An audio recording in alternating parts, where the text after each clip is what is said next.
एह राज्य के हर नगर में, चौक में, घर घर में एगो चर्चा चल रहल बा, जेके महाराज के स्वयं अपने कर्ण से भेष बदल के सुने के चाही। आप और पद्मावती दोनों ही हमके उतना प्रिय बाड़ी। कितना? महारानी मालवी जितना? रानी, सबके आपन आपन स्थान हा, और ये स्थान सब आपन आपन प्रतिभा के बल पे ही संपन्न कर पावेले। गुप्तचर राजा के हो खेले, विदूषक के ना। क्षमा करी महाराज। सावित्री सावित्री सावित्री, हम तो पागल होविल बानी नाम सुन सुन के। आप अगर बात तो सुनी, बेटे या हमार यदि ऊ क्यों से विवाह कर लेके चाहत तो का हम ओकरा अपन मनमानी करे दी?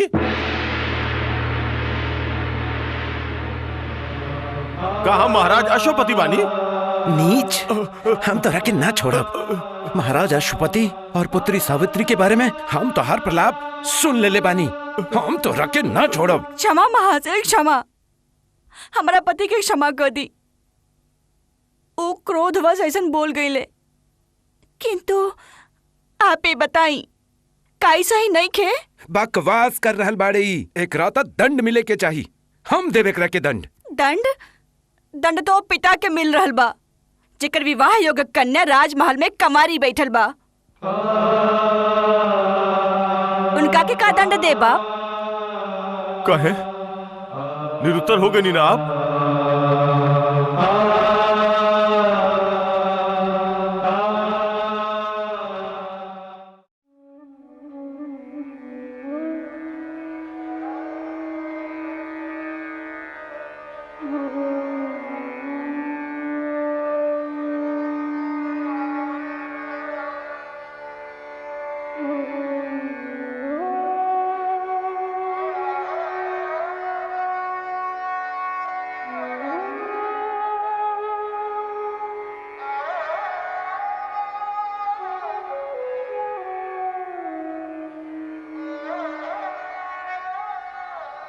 महाराज,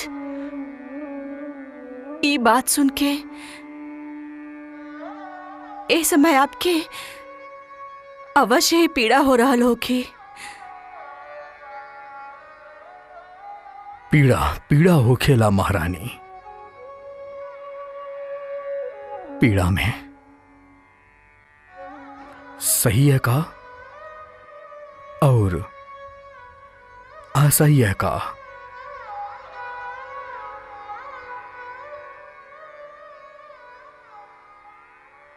ऊ नगरजन जे सावित्री के विषय में ऐसा चर्चा कैले, ऊ ए लायक ही ना रहल महाराज। ओकरा के दंड अवश्य मिले के चाहिए।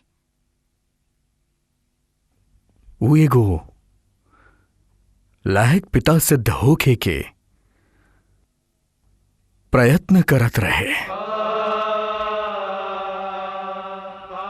ओकरा दंड देवे के कोनो अर्थ नहीं खे। और लागेला कि हमारी निर्णय ठीक ना रहे। सावित्री के इस शिक्षण कदाचित हमारे निर्णय ठीक ना रहे। अभी समाज एकरा खातिर तैयार नहीं खे। किंतु कबो तो समाज के इस सत्य के स्वीकार करे के ही होगी। स्त्री के भी एक स्वतंत्र व्यक्तित्व है। वह के भी बने सवरे और निखरे के अवसर अवश्य मिले के चाहिए। हम कहाँ असहमत बानी एकरा से। हम भी तो यह कैले रहनी ना। किंतु आज एकर परिणाम का आयल। हमार तेजस्विनी पुत्री सावित्री खातिर योग्य वर ना मिल रहल बा। ई बात के हमके पीड़ा बा, किंतु ओकरा से कहीं अधिक ई बात के बा कि जे अयोग्य बा ऊ भी सावित्री से विवाह करे से इनकार कर देले।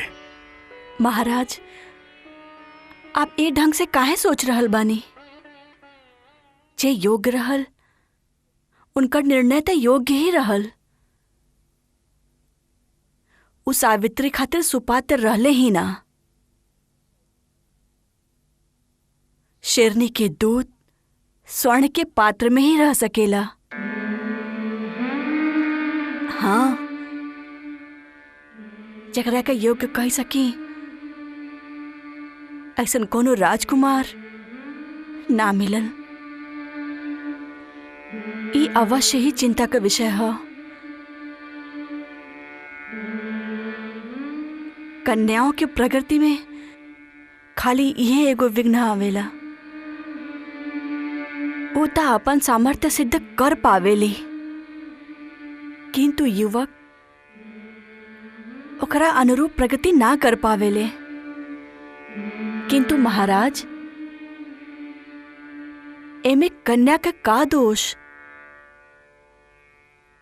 का प्रतिभा संपन्न होखल कोनो अपराध है? नमो देवे महादेवे शिवाय सततं नमः।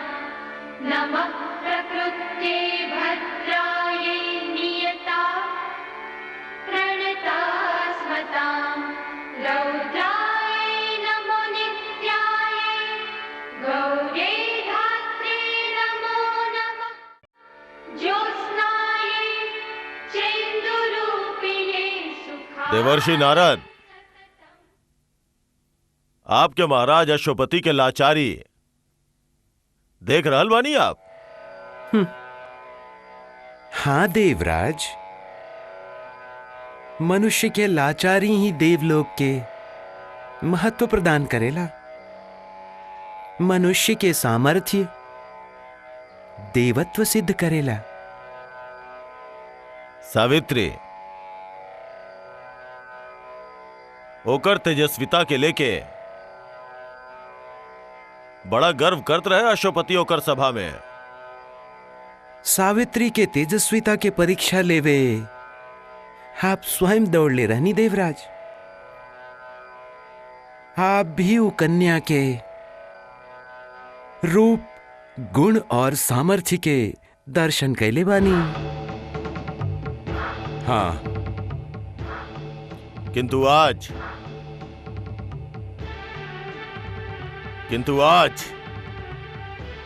ये सब रूप, गुण, सामर्थ्य के फल का मिल रहल बा सावित्री के? आज केहू भी ओकरा से विवाह करे खातिर तैयार नहीं खे। सत्य बा, उस सावित्री बिया तेज पुंज बाड़ी। ओकरा के झेलल बालकन के खेल नहीं खे। ओकरा खातिर सक्षम व्यक्तित्व के होखल आवश्यक बा। किंतु देवर्षि नारद, कहीं होखी भी ऐसा सक्षम व्यक्तित्व? नारायण नारायण देवराज, उमा जगदम्बा जगत जननी बिया। ये सब उनकरे रचायल खेल बा। ई प्रश्न के उत्तर तक केवल उहे दे सकेनी। देवर्षि नारद, किंतु इस समय तो आपके तेजवंश अंधकार में गिरल निरुत्तर नजर आवता। बादल के आड़ में आवे के मतलब ही ना कि सूर्य ही नष्ट हो गई। बादल के हटत ही सूर्य पुनः जगमगाई। नारायण नारायण। देवर्षि नारद, बादलन के हट जाए पे सूर्य फिर से जगमगाई, किंतु हम देव राजेंद्र सूर्य देव खातिर हमेशा बादल बन के ही रहब।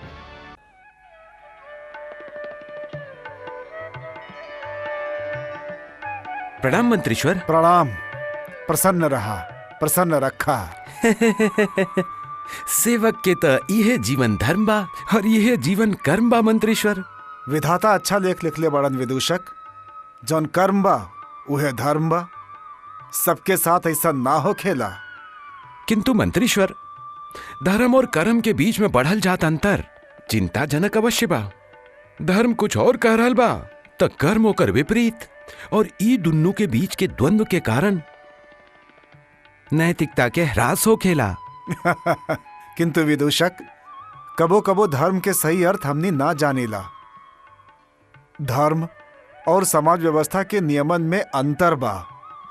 नियम समाज व्यवस्था खातिर बा और धर्म उससे कहीं ऊपर बा। सत्य वचन।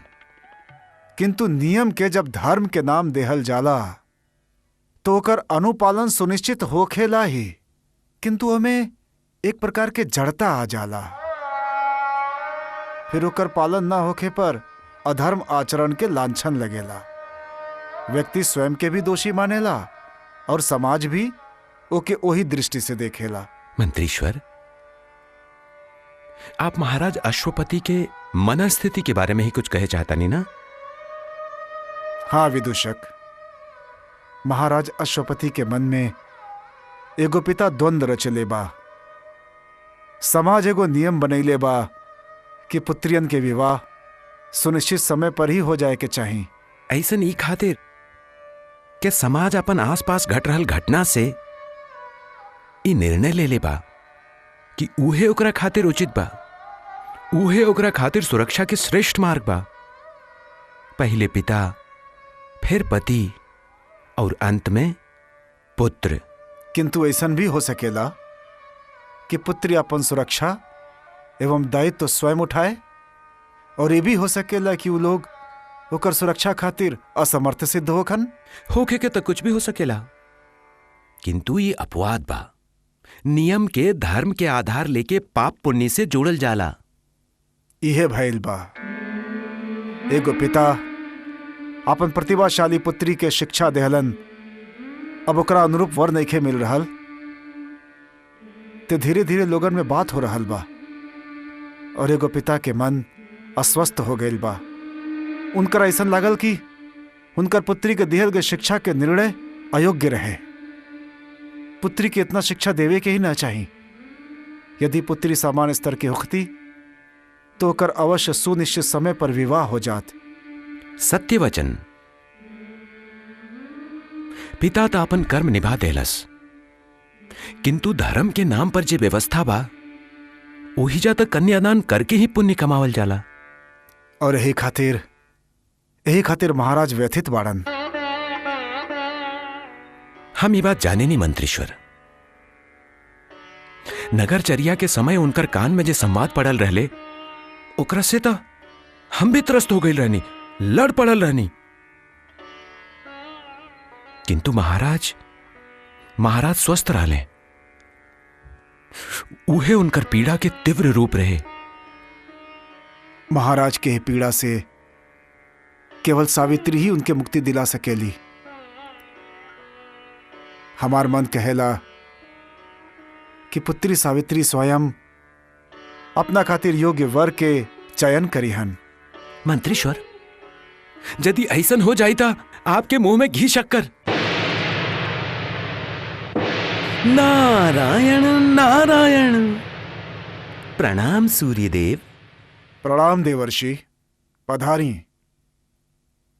समग्र जीवन जगत के प्राण शक्ति के दाता चिंतित दिखाई दे रहल बाणे। कारण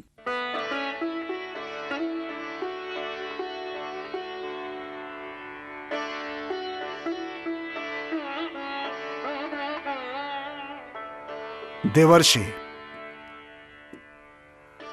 प्राण देवे वाला ही यदि प्राण के प्रसन्न न रख सके त मन त व्यग्र होखी ही। हम समझनी ना। देवर्षि, एक हम बानी कि जौन तीनों ही लोग के अपन किरण के आंख से देखीला, और एक आंख बानी कि जौन तीनों ही लोग के यात्रा पलक झपकते ही कर लेवेनी। देवर्षि, आपसे कुछ छुपल नहीं खे, किंतु कुछ त भइल बा जेकरा से आप चिंतित बानी। हमार किरण जीवन देवेला देवर्षि, चेतना के संचार करेला। हमार दर्शन से पुष्प मुस्कुरालन, पंछी चहके लगेलन, मनुष्य कार्यरत होखेलन। यदि हमार आशीर्वाद से केहू के पीड़ा होखेला तो मन तो दुखी होइबे करी। आप महाराज अश्वपति के बात कर रहल बानी? हाँ देवर्षि, अश्वपति और मालवी हमार साधना कैलन, और ओकर परिणाम स्वरूप सावित्री जन्म धारण कैली। आजू विवाह योग्य हो गई बाड़ी, किंतु ओकरा योग्य कोनो वर नइखे मिल रहल। हे सूर्यदेव, आपके वरदान से सावित्री तेजस्वी भैली, विदुषी भैली। समस्त मृत्युलोक में सावित्री के समकक्ष आ सके ऐसन कौनो बुद्धि प्रतिभा नहीं खे। हे सूर्य नारायण, आपके तक गौरव प्राप्त भइल बाई पुत्री से। हाँ देवर्षि, सावित्री हमार पुत्री बाड़ी, हमार तेज के अंश बाड़ी, हमार गौरव बाड़ी। किंतु विषाद एह विषय के बा कि हमार तेज, बुद्धि, विद्या हमार पुत्री सावित्री के मार्ग में कंटक बन गई बा। आप विषाद के त्याग करें। हे सूर्यदेव, महाराज अश्वपति आपसे जे मांग लें आप दे देनी। सावित्री के विवाह संभव होके या असंभव, ही आपके दायित्व नहीं खे। सत्य, किंतु देवर्षि, कोनो जीव हमार साधना कैलस, आराधना कैलस, हमार प्रसन्नता प्राप्त कैलस, आशीष एवं वरदान प्राप्त कैलस। ओ जीव दुखी हो रहल बा हमार वरदान के फल स्वरूप। देवर्षि, का पृथ्वी लोक में कोनो योग्य पात्र नहीं खे हमार पुत्री सावित्री खातिर? योग्य पात्र इतना सरलता से ना मिलेला सूर्यदेव। कष्ट जे विधाता लिखले होखी हैं वो तो उठावे के ही पड़ी। नारायण नारायण। देवर्षि, देवर्षि, पुत्री सावित्री खातिर ए ब्रह्मांड के कोनो भी कष्ट सहन कैल सरल बा, कहे कि वो हमार पुत्री बाड़ी सूर्य के। किंतु हम ओकरा के दुखी नहीं के देखल चाहत। अश्वपति के पुत्री सावित्री के दायित्व तो कष्टदायक नहीं खे लगे के चाहिए। देवर्षि, सूर्य के आराधना के फल स्वरूप सुख बा, समृद्धि बा, तेज और विद्या बा, दुख और कष्ट नहीं खे। हमरा लगाता पुत्री सावित्री खातिर हमके ही कुछ करे के होखी। हाँ, हम ही कुछ करब।